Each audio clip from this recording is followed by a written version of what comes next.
पिछली कड़ी में हमने चर्चा की थी कि अलाउद्दीन खिलजी का तीसरे नंबर का पुत्र मुबारक खां मलिक काफूर तथा अपने छोटे भाई शिहाबुद्दीन उमर की हत्या करके मुबारक शाह के नाम से स्वयं सुल्तान बन गया। उसने अपने बड़े भाई खिज्र खां की हत्या करके उसकी पत्नी देवल देवी को भी छीन लिया। उन्हीं दिनों मुबारक शाह ने अपने अन्य जीवित भाइयों शादी खां और शिहाबुद्दीन उमर की भी हत्या करवा दी।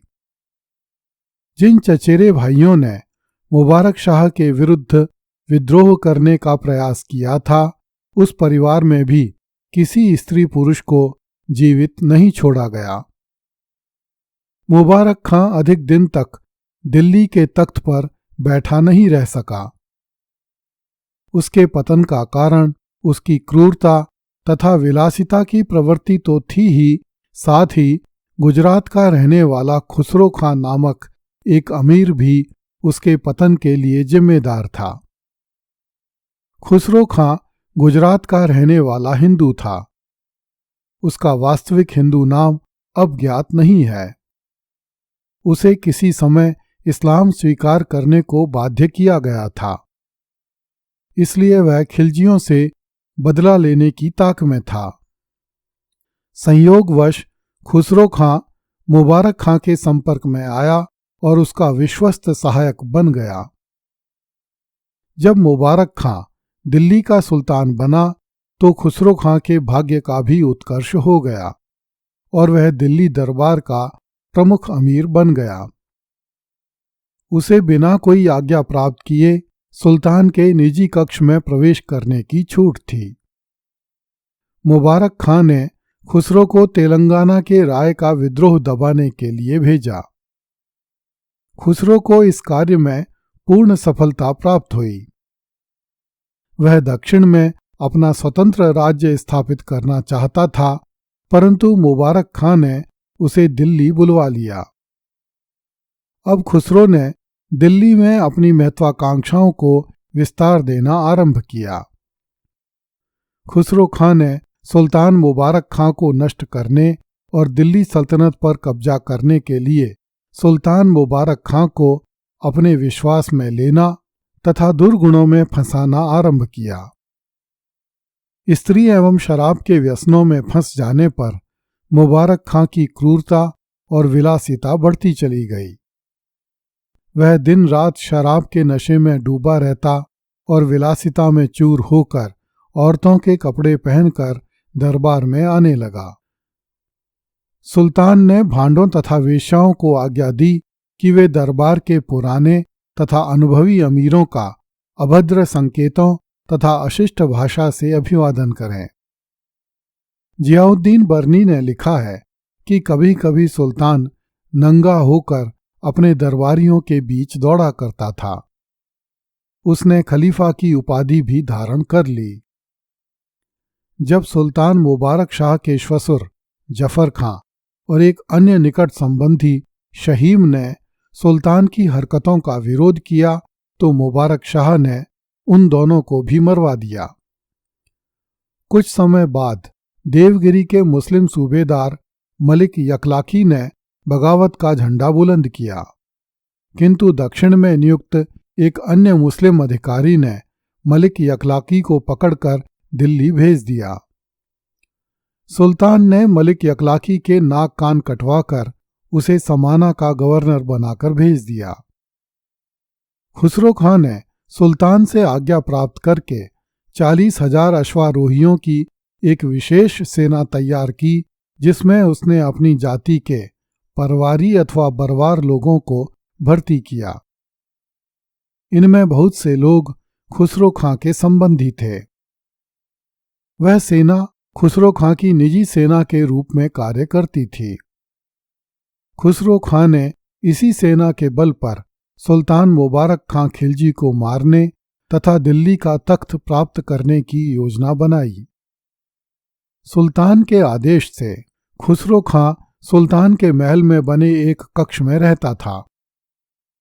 एक दिन खुसरो खां ने सुल्तान से अनुरोध किया कि मेरे सगे संबंधी मुझसे मिलने के लिए आते हैं। उन्हें महल के दरवाजे पर न रोका जाए, अपितु मुझसे मिलने के लिए सीधे अंदर आने दिया जाए। सुल्तान ने खुसरो की यह बात मान ली। इस प्रकार खुसरो के सिपाही और संबंधी दिन रात बिना किसी रोक टोक के महल के भीतर आने जाने लगे। अब खुसरो खां के लिए सुल्तान के विरुद्ध षड्यंत्र करना और उसकी हत्या करना आसान हो गया। 4 अप्रैल 1320 को खुसरो खां अपने साथियों के साथ सुल्तान के कक्ष में घुस गया। जब नशे में धुत सुल्तान ने खुसरो से पूछा कि यह शोरगुल क्यों हो रहा है, तो खुसरो ने उत्तर दिया कि कुछ घोड़े छूट गए हैं और हमारे लोग उन्हें पकड़ने का प्रयत्न कर रहे हैं, इसलिए यह शोरगुल हो रहा है। खुसरो यह कह ही रहा था कि खुसरो के कुछ सशस्त्र सिपाही सुल्तान मुबारक खां के कक्ष में घुस गए और सुल्तान को पकड़ने के लिए दौड़े। इस पर सुल्तान मुबारक खां आतंकित होकर उछल पड़ा और रनिवास की ओर भागा, किंतु खुसरो खां ने सुल्तान मुबारक खां के बाल पकड़ लिए। जहीरा नामक एक आदमी ने भालों से छेद कर सुल्तान मुबारक खां खिलजी को वहीं पर मार डाला। इस प्रकार मुबारक खां खिलजी वंश का अंतिम सुल्तान सिद्ध हुआ। मुबारक खां खिलजी का सिर धड़ से अलग करके नीचे चौक में फेंक दिया गया। दूसरे दिन सुबह होने पर खुसरो ने सुल्तान की मृत्यु की घोषणा कर दी और 15 अप्रैल 1320 को स्वयं नासिरुद्दीन खुसरो शाह के नाम से दिल्ली के तख्त पर बैठ गया। इस प्रकार खिलजी वंश का अंत हो गया। अलाउद्दीन खिलजी के शासन में खिलजी वंश का शासन चरमोत्कर्ष को पहुंच गया था, परंतु उसकी मृत्यु के केवल 4 साल में खिलजी राज परिवार का समूल नाश हो गया। दिल्ली के खिलजियों का नाश वस्तुतः उस काल के मुस्लिम शासकों की स्वाभाविक कमजोरियों का इतिहास है। उस काल के मुस्लिम शासक एक जैसी कमजोरियों से ग्रस्त थे। एक ओर तो उन्हें अनुशासनहीन, लालची एवं घमंडी तुर्की अमीरों के बल पर अपने राज्य का ताना बाना खड़ा करना था, तो दूसरी ओर एक उद्दंड सेना को धन के बल पर अपने नियंत्रण में रखना था। तीसरी ओर उन्हें एक ऐसी जनता पर शासन करना था जो सुल्तानों को अपना शत्रु मानती थी, और सुल्तान भी उस जनता को अपना शत्रु मानते थे।